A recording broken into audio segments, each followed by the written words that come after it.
हाय। बसवेश्वर प्रत्यक्ष परशिव ही है, ऐसे वे अपने वचनों में प्रतिपादित करने लगी थी। अब उन्होंने आहार पूर्णतः छोड़कर एक बार फलाहार लेकर दिन रात बसव चिंतन करते हुए जीवन व्यतीत करने लगी थी। यह तपश्चर्या ही तो थी। उनका सुंदर पत्थर में तराशे हुए शिला बालिका के जैसा बदन अब केवल अस्थि पंजर बन गया था। आंखें अंदर धंस गई थी, लेकिन उनमें अध्यात्म का प्रखर तेज था। उनका गौरवर्ण सांवला पड़ गया था, लेकिन चेहरे पर दैवी आभा अलौकिक तेज आया था। मानस बंधु राजा बिज्जल और रानी मल्लिका नीला की शोचनीय स्थिति देखकर चिंतित हो गए थे। एक दिन रानी मल्लिका ने गंगांबिका को नीललोचना को मिलने के लिए बुलावा भेजा। गंगांबिका और अक्का नागम्मा उसे मिलने के लिए गए। नीललोचना से बातें करने पर उन दोनों को समझ में आया कि यह तनु रोग नहीं है, बल्कि मनोरोग है, प्रेम रोग है। राजा बिज्जल भी समझ चुके थे कि अपनी अभगिनी की भगिनी को बचाना है तो उसका विवाह उसके प्रेमी के साथ कराना जरूरी है, अपरिहार्य है।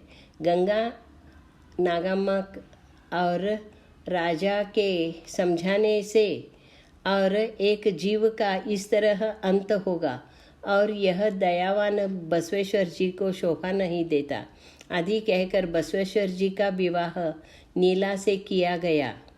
अंत में नीललोचना नीलांबिका बनकर महामने में आ गई। अपनी भगिनी का राजा बिज्जल ने सालंकृत कन्यादान कर दिया था। चोर का हृदय परिवर्तन। अपरिग्रह व्रती बसवेश्वर जी के महामने का द्वार कभी बंद नहीं होता था। नीलांबिका के तन पर बहुत सारे चमकदार अलंकार देखकर एक चोर घर में घुसकर छुपकर बैठ गया। देर रात सभी के सोने के बाद वह चुपके से आया और नीला के गले में पड़े बड़े हार को काट रहा था। इतने में नीला जाग गई। अनजान व्यक्ति को सामने देखकर चोर चोर चिल्लाने लगी। बसवेश्वर जी भी उठ गए। चोर थरथर कांपते हुए हाथ जोड़कर खड़ा था। यह सब देखकर बसवेश्वर जी को खेद हुआ। उन्होंने कहा, अपरिग्रह अर्थात संग्रह न करने का पाठ पढ़ाने वाला मैं, मेरी सती ने इतने सारे अलंकार धारण किए हुए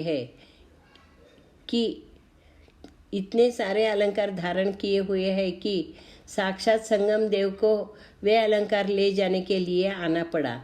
तो नीला, पति के इतने शब्द सुनते ही नीला ने एक वस्त्र में सारे अलंकार उतारकर बांधकर चोर के सामने रख दिए। पति की इच्छा, आशा, अपेक्षा, विचार उनके इशारे भर से ही समझकर वह पूरे करने वाली नीलांबिका इस तरह पूरी तरह बसवमय बन गई थी।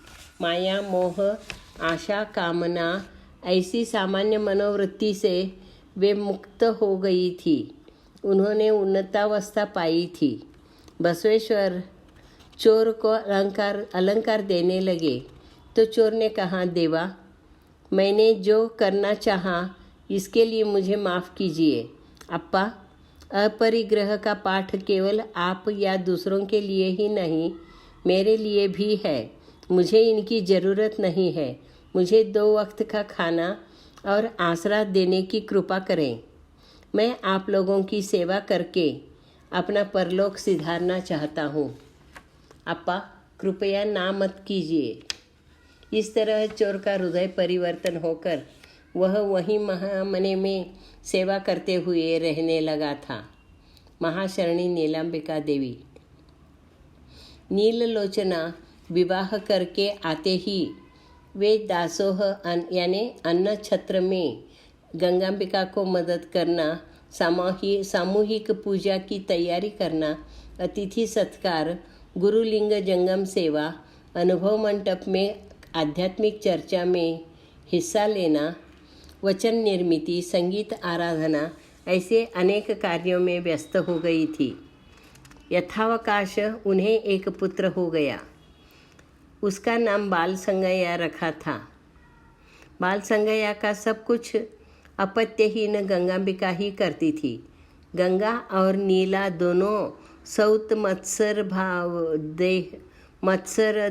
दाह ऐसी भावनाओं के परे पहुंच गई थी।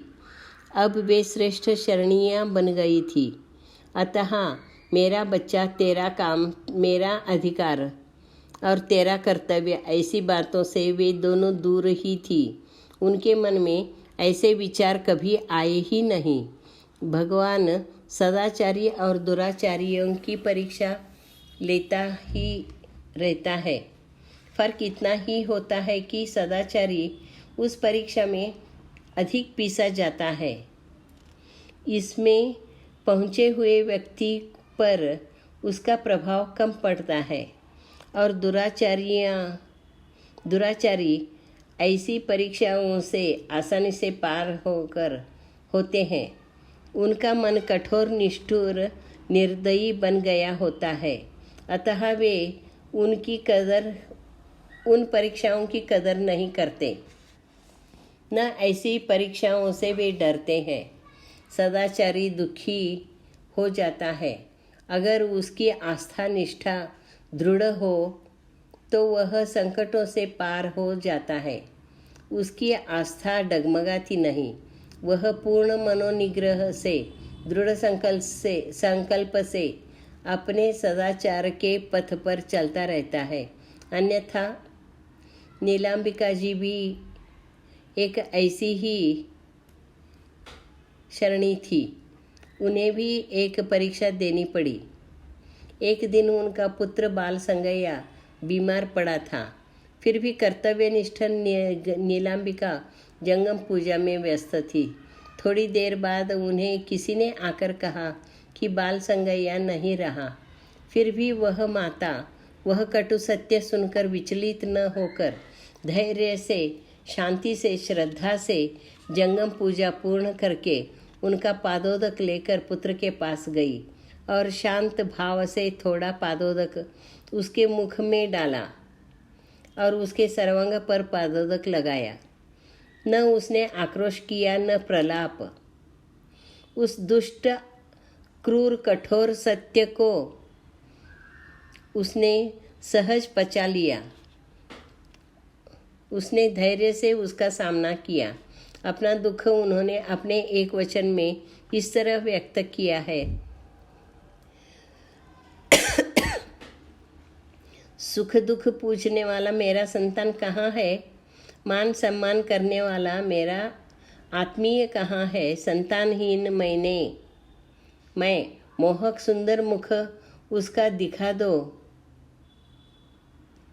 हे बसव प्रिय कूड़ल संगम देवा।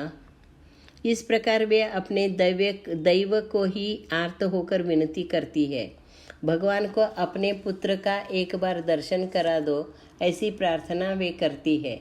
इतनी बड़ी दुखद घटना हुई, फिर भी उन्होंने इस विषय पर अनेक वचन लिखकर अपना दुख व्यक्त नहीं किया। ऐसे तभी होता है जब मनुष्य वस्तुस्थिति को तहे दिल से स्वीकार करता है। नीलांबिका जी ने भी इस वस्तुस्थिति को, इस आघातकारी घटना को अत्यंत मनोधैर्य से, हृदयपूर्वक, निसर्ग नियम के रूप में स्वीकार किया था।